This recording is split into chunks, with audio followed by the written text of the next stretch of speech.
Hello दोस्तों, आप सबका स्वागत है इस कहानी के दूसरे पार्ट में। आशा करता हूँ आप सब बहुत अच्छे होंगे। तो चलिए इस दूसरे पार्ट को बिना बकवास के शुरू करते हैं। अगले दिन नाश्ता बनाया, लेकिन असद डाइनिंग टेबल पर नहीं आया। मैंने उसके कमरे पर दस्तक दी तो आवाज़ आई, कौन? मैंने बोला जफ़र। तो वो बोला अंदर आ जाओ। मैं अंदर आ गया तो वो वॉशरूम में था। पानी की आवाज़ आ रही थी। उसने कहा, सुनो जफ़र, नाश्ता मेरे कमरे में ले आना और ये बाहर से पिंक टॉवल पकड़ा दो मुझे। मैंने कहा, ओके सर। मैं टॉवल लेकर गया और दरवाज़ा बजाया तो उसका हाथ बाहर आया और मैंने उसको टॉवल देने के लिए हाथ बढ़ाया ही था कि आवाज़ आई, ओ नो। उसका बैलेंस ठीक नहीं रहा और वो गिर गया। दरवाज़ा खुल गया और वो गिरा हुआ था, बिल्कुल नंगा। उफ, क्या जिस्म था, क्या खुशबू थी, मैं बता नहीं सकता। भीगा हुआ जिस्म था उसका। मैंने कहा, सॉरी सर। तो उसने कहा, उठाओ मुझे पागल। मैंने उसे उठाने की कोशिश की और इस कोशिश में बाथरूम में इतनी फिसलन थी कि मैं भी गिर गया। हम दोनों बाथ में गिरे हुए थे। मैं उसके ऊपर था और हम दोनों भीगे हुए थे। मैंने कहा, सॉरी सर, गलती मेरी है, मैं फिसल गया। उसने कहा, श्श, चुप कर जा और कपड़े उतार कर दूर फेंक दे। मैंने कहा, सर मैं ये किस तरह? उसने कहा, तेरी आंखों में नजर आता है, तू मर मिटा है मुझ पर। बोल, क्या झूठ है ये? मैं अब क्या कहता, मैं वाकई मर मिटा था असद पर। सब कुछ इतनी जल्दी हो गया कि मैंने सोचा भी नहीं था। कितना कितना खुश किस्मत था मैं कि जो मैंने चाहा था मुझे मिल गया। असद ने उसी दिन तमन्ना की और अगले दिन उसका प्यार मैंने पा लिया। ये सब ये सब मेरी इस रात की मेहनत का सिला था, जो मैंने अपनी जान पर खेल कर सारा का सारा खाना बनाया था और सर्व किया था। इस चीज़ ने असद के दिल में मेरी जगह बनाई कि कैसे मैंने उसका नाम नीचे नहीं होने दिया और बिल्कुल वक्त पर सारा कुछ बनाकर मेहमानों को सर्व किया और उसका नाम और ज़्यादा ऊंचा कर दिया। असद पता नहीं प्यार के लिए कब से प्यासा था। उसने मुझे मदहोश कर दिया था। पहले तो बाथरूम में चूमता रहा, फिर मुझे रूम में बेड पर लिटा दिया और पागलों की तरह घूम कर प्यार किया। मैं भी तो उसका दीवाना था। उसके जिस्म की खुशबू मुझे पागल किए जा रही थी और मैंने भी जी भर कर उसको हद से ज़्यादा प्यार किया। 3 घंटे तक हम दोनों एक दूसरे में गुम रहे और मुंह एक दूसरे के मुंह से चिपक गए थे। उसको ऑफिस से कॉल आई और उसको अर्जेंट जाना पड़ा और मैं बहुत देर तक उसके नशे में लेटा रहा। वो एक दिन मेरी ज़िंदगी में इतना बड़ा चेंज लाएगा मुझे ख्याल भी नहीं था। ये ख्वाब नहीं था, बल्कि बिल्कुल हकीकत थी। मैं खुद को दुनिया के खुशकिस्मत तरीन इंसान समझ रहा था, लेकिन अब मैं सोचता हूँ कि मैं वहीं मर जाता और आगे की ज़िंदगी शुरू ही ना हुई होती मेरी। मैं असद की उसी खुशबू में रहता। असद के दांतों के निशान मेरे पूरे जिस्म पर दिखाई देते थे और मेरा पूरा जिस्म उसके जिस्म की खुशबू से महक रहा था। काश कि मैं उस दिन ही ना रहता, क्योंकि आगे आने वाली ज़िंदगी मेरे साथ कुछ करेगी मुझे बिल्कुल भी पता नहीं था। मैंने सोचा भी नहीं था कि मेरा ये अंजाम होगा। असद के जाने के बाद मैं उसके बिस्तर में बहुत देर तक लेटा रहा, फिर उठा और नहाकर बाहर आया। असद ने मुझे इजाज़त दे दी कि मैं उसके कपड़े पहन सकता हूँ। मैंने असद की एक कमीज़ और ट्राउज़र पहन ली और किचन में आ गया। वहाँ किचन में अली था। उसने मुझे देखा और कहा, ज़फ़र, मैं तुमसे कुछ कहना चाहता हूँ, प्लीज़ मेरी बात को माइंड मत करना। मैंने कहा, हाँ अली, बोलो, क्या बात है? अली ने कहा, देखो ज़फ़र, हम लोगों का असद जैसे लोगों से कोई मैच नहीं है। मेरा सर्वेंट क्वार्टर है, मगर असद साहब की मेहरबानी है कि उन्होंने कहा है कि मैं रात किचन में सो सकता हूँ। ये पूरा घर एयर कंडीशन से लबरेज है, किचन और बाथरूम समेत। तो मुझे ये इजाज़त मिली है कि उनकी मेहरबानी है, हम यहीं तक हैं उनकी ज़िंदगी में, और जब उनके बेडरूम में चले जाएं तो जब हमको बाहर निकाला जाता है ना, तो हमारी ज़िंदगी तबाह हो जाती है। ज़रा बराबर भी मैच नहीं है हमारा और उनका। ये मूड के लोग हैं यार, इनका मूड हो तो हमें अपना बना लेते हैं, अगर हम उनके दिल से उतर जाएँ तो फेंक देते हैं, जैसे हाथों के नाखून उतार कर फेंके जाते हैं। प्लीज़ ज़फ़र, मेरी बात मान लो और संभल जाओ, वरना बाद में तुमसे ये दुख सहा नहीं जाएगा। बहुत बहुत मुश्किल होगी अपना मकाम और अपनी ज़िंदगी में वापस आते हुए। प्लीज़ अभी संभल जाओ। मैंने कहा, अली देखो, मैं कदर करता हूँ इस बात की कि तुमने मेरा ख्याल किया और मशवरा दे रहे हो, लेकिन तुम ये नहीं जानते कि असद कितना अच्छा आदमी है। तुम बिला वजह ऐसे ही टेंशन लेना छोड़ दो और मेरी फिक्र भी छोड़ दो। असद मेरा दोस्त बन चुका है और मुझे पता है कि वो दोस्ती निभाएगा, और प्लीज़ आइंदा से मुझे कोई मशवरा देने की कोशिश मत करना। अली चुप कर गया और कहा, मैं दुआ करता हूँ ज़फ़र कि तुम्हारी कोई भी ख्वाब, कोई भी भरोसा और कोई भी उम्मीद कभी ना टूटे। फिर हम दोनों किचन के काम में मसरूफ़ हो गए। मैं अपने घर गया और अम्मी को बताया कि ये ले मेरे 5,000 मेरा पहला इनाम। अम्मी अब्बू बहुत खुश हुए, उदास भी बहुत हुए, क्योंकि उनको मैंने बताया कि अब मैं वहीं रहूँगा। मेरी कामयाबी पर खुशी भी थी और उदासी भी। मुझे खुशी इस बात की थी कि अब मैं उनके लिए, यानी अपने अम्मी अब्बू के लिए कुछ कर सकूँगा। असद के घर में वक्त ऐसे गुजरता था कि जैसे कोई ख्वाब था। रात को वो आता तो हम लोग रूम में आ जाते, हम रात भर प्यार करते और रात भर असद सिर्फ मेरा होता। दिन के वक्त हम ऐसे जाहिर करते थे कि जैसे हमें कुछ है ही नहीं। सुबह जब उठता तो वो मेरा जिस्म दर्द से टूट रहा होता। वो प्यार ही ऐसे करता था। बहुत रफ था उसके प्यार का अंदाज, लेकिन बहुत मज़े का भी। मैं दीवाना था उसके प्यार के अंदाज और उसकी खुशबू का। हर हफ्ते असद के घर में दावत होती थी। मैं अपने दिल और प्यार से खाने बनाता था। मैं हर खाने में प्यार डाल देता था। सब लोग तारीफ करते और कहते कि हम तो तुम्हारे हाथ का खाना खाने ही आते हैं। बहुत से लोगों ने मुझे अपने घर जॉब की ऑफ़र भी की, लेकिन मैं असद को छोड़कर कैसे जा सकता था। असद के बिना मैं तो एक पल भी नहीं रह सकता था।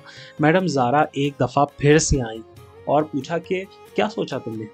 तो मैंने कहा कि मैडम, मैं आपको बता दूंगा, लेकिन मेरा कहीं भी जाने का इरादा नहीं था। असद को छोड़कर नहीं जा सकता था, मुझे चाहे कोई भी ऑफ़र करवाता। असद कभी कभी बहुत उदास हो जाता था, कभी कभी प्यार करते करते वो रोने लगता था। तो आज मुझसे रहा नहीं गया। मैंने पूछा, असद मुझे बताओ कि तुम एकदम से अचानक से क्यों उदास हो जाते हो? ऐसा क्या है कि तुम्हारी आंखों से आंसू आ जाते हैं? मुझे भी तो कुछ बताओ। असद ने मुझे बताया कि वो एक लड़के सऊद से प्यार करता था। इतना प्यार करता था कि उसके लिए उसने सब कुछ छोड़ दिया था और उसके साथ एक अलग फ्लैट में रहता था। सऊद को अपनी कंपनी में अच्छी जॉब दी, फ्लैट दिया, सब कुछ दिया, लेकिन एक दिन असद को पता चला कि सऊद किसी और के साथ इन्वॉल्व है। एक दिन उसने दोनों को रंगे हाथों पकड़ लिया, लेकिन सऊद ज़रा भी शर्मिंदा नहीं हुआ और ढिठाई से कहा कि ठीक है, मुझे टेस्ट चेंज करने की आदत है, किसी एक का होकर नहीं रह सकता मैं। असद, तुम भी जिससे भी चाहो तो मिलो, मुझे कोई एतराज़ नहीं है। ग्रुप करना है तो ग्रुप कर लेते हैं। इस बात पर असद ने उसे बहुत मारा और सऊद उसे छोड़कर चला गया। अब सुना है कि वो किसी और कंट्री में रहता है। असद ने कहा कि मुझे उससे इतनी मोहब्बत थी कि जब वो सामने आता था तो मुझे सब कुछ भूल जाता था। मैं सिर्फ और सिर्फ उसी का हो जाता था। अभी भी तुमको प्यार करता हूँ, अभी मैं तुम्हें प्यार करता हूँ तो मुझे वो याद आ जाता है, लेकिन प्यारे, तुमने उसकी कमी पूरी कर दी है।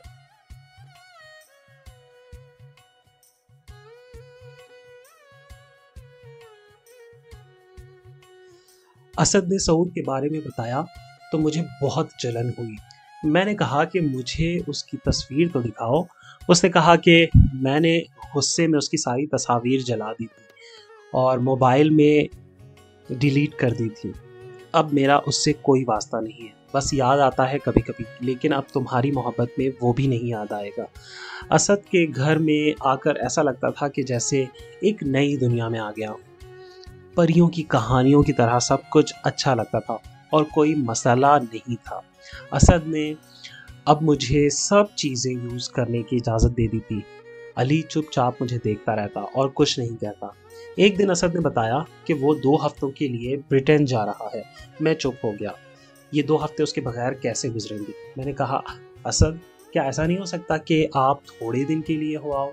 ये 2 हफ्ते तो आपके बगैर गुजरने बहुत मुश्किल हो जाएंगे। असद ने कहा, मेरी जान, काम ही कुछ ऐसा है कि 2 हफ्ते रुकना पड़ेगा। तुम फिक्र ना करो, और इन 2 हफ्तों में एक कुकिंग और फूड डेकोरेशन का कोर्स कर लो।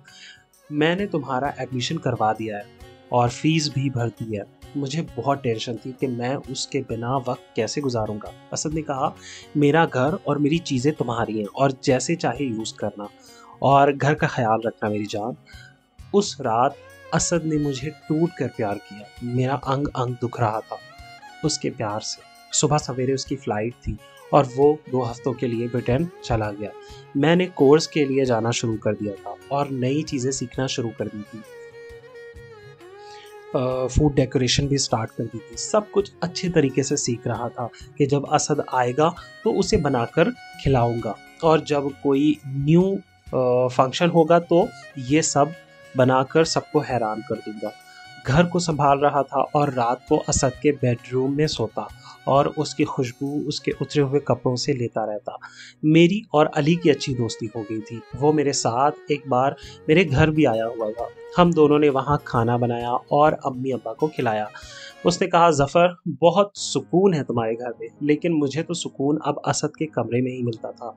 असद की बहुत याद आती थी। उसकी तस्वीर देखता रहता। उसका फ़ोन भी तो नहीं आता था।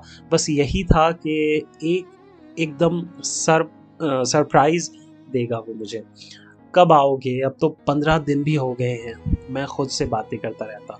एक रात मैं असद के रूम में सोया हुआ था तो दरवाजे पर दस्तक हुई, ज़ोर ज़ोर से। मैं दरवाज़ा खोलने का सोचता हूँ कि ये मेरा ख्वाब ही होता, लेकिन वो ख्वाब नहीं था। सामने असद और सऊद दोनों खड़े थे। कभी मैं असद और कभी सऊद को देखता था। काश ये मेरा वहम होता, काश ये मेरा कोई ख्वाब होता, लेकिन ऐसा कुछ भी नहीं था। ये सब एक तल्ख हकीकत थी जो मुझ पर ज़ाहिर थी अब। मैं तो उदास ही इतना था। असद के बिना के दौड़ कर गया और असद से लिपट गया। मैंने कहा, असद, तुमने कितने दिल लगा दिए यार, तुमने बहुत तड़पाया मुझे। मैंने ज़ोर से उसको गले लगाया हुआ था। फिर एकदम से मुझे धक्का पड़ा और असद ने मुझे ज़ोर से परे गिरा दिया और कहा कि how dare you to talk to me like this. तुम लोगों को थोड़ी सी तवज्जो दे दो तो तुम लोग तो सर पर ही चढ़कर बैठ जाते हो। क्या कर रहे हो मेरे रूम में? दफ़ा हो जाओ यहाँ से और हमारे लिए नाश्ता बना के लाओ। तुमको जस्ट इतना कहा है कि take care of my room, तो तुम यहाँ रहना शुरू हो गए हो। अब क्या देख रहे हो? चलो जाओ और नाश्ता बना कर लाओ हम दोनों के लिए। सुना नहीं तुमने? मैं चुपचाप उसकी तरफ देखता रहा। सऊद था उसके साथ जो चुपचाप ये मंजर देख रहा था। बहुत प्यारा था सऊद भी और सोफिस्टिकेटेड भी। उनकी जोड़ी बिल्कुल परफेक्ट लग रही थी। सही कहा था असद ने कि वो सब कुछ भूल जाता था जब सऊद उसके सामने होता था। मैं बाहर निकल और किचन में बैठ गया। मैं रोना चाहता था लेकिन आंसू भी नहीं निकल रहे थे। फिर मैंने कहा कि नहीं नहीं, असद को ज़रूर थकन या गुस्सा होगा, थकन की वजह से ही गुस्सा होगा। मैंने फिर दस्तक दी तो असद ने कहा, हाँ, क्या हुआ नाश्ते का? नाश्ता रेडी है। मैंने कहा, असद प्लीज़ मेरी बात तो सुन लो। मुझसे कोई गलती हुई है तो प्लीज़ मुझे बता दो। मेरे साथ ऐसा ना करो यार। मैं हाथ जोड़ कर तुमसे कहता हूँ कि प्लीज़ ऐसा मत करो मेरे साथ। मैं उसके रूम में खड़ा उसके पाँव पड़ गया तो उसने मुझे उठाया और ज़ोर से थप्पड़ मारा। मैं गिरते गिरते बचा और साइड टेबल पर रखा एक शीशे का ग्लास था जो टूट गया। उसने मुझे एक और थप्पड़ मारा और कहा कि तुमने इतना एक्सपेंसिव ग्लास तोड़ दिया, दफा हो जाओ फौरन मेरे घर से। I said get out of my house. मैं चाहता हूं कि तुम यहाँ इज्जत से रह लो, लेकिन नहीं, अब तुम बिल्कुल लायक नहीं हो यहाँ रहने के। मैं उसके पाँव में गिर गया। मैंने कहा, असद नहीं, प्लीज़ नहीं करो ऐसा मेरे साथ। मैं तुम्हारे साथ कुत्ता बनकर रहूंगा यहाँ का। सारी खिदमत करूंगा, बस मुझे कदमों में जगह दे दो। थप्पड़ लात सब कुछ मार रहा था असद और मैं रो रहा था। मेरे मुंह से खून निकलना शुरू हो गया था। सऊद ने कहा, यार असद, प्लीज इसे भेजो, मेरी नींद डिस्टर्ब कर रहा है ये। असद मुझे बाहर ले आया और इतने में अली भी आ गया। असद ने अली से कहा कि अली इसे ले जाओ और ये लो पैसे, दे देना इसको, इसकी तनख्वाह से कुछ ज़्यादा ही होंगे। इसको कहो कि आप ये मुझे अपनी शक्ल ना दिखाए। इतना कहकर वो अपने रूम से चला गया और रूम अंदर से लॉक कर दिया। अली ने मुझे सहारा दिया और अपने क्वार्टर में ले गया। उसने मुझे साफ़ किया, पट्टी, पानी पिलाया और कहा, देखा ज़फ़र, मैं ना कहता था कि ये लोग किसी के नहीं होते। टूट गए ना आज तुम। मेरे दोस्त, ये सब तो होना ही था। कहता था ना कि बच जाओ, संभल जाओ, लेकिन लेकिन तुम नहीं माने। अब देख लो क्या हुआ। ये लोग मूडी होते हैं और तुमने सब देख लिया है कि क्या हुआ। ओ मेरे दोस्त, ओ मेरे प्यारे दोस्त, तुझे कैसे मैं संभालूं, तुझे कैसे बताऊं कि तू अपनी मोहब्बत में ही मारा गया। मेरे दोस्त, मैं तो तेरा गम भी नहीं बांट सकता। जितना तू दुखी है अंदर से, तो न जाने कितने टुकड़ों में बट गया है यार। खुदा के लिए इस हकीकत को समझ लो कि तुम्हारा और उन लोगों का कोई जोड़ नहीं है। प्लीज़ उठो और रिलैक्स हो जाओ और आगे के फ्यूचर के बारे में सोचो।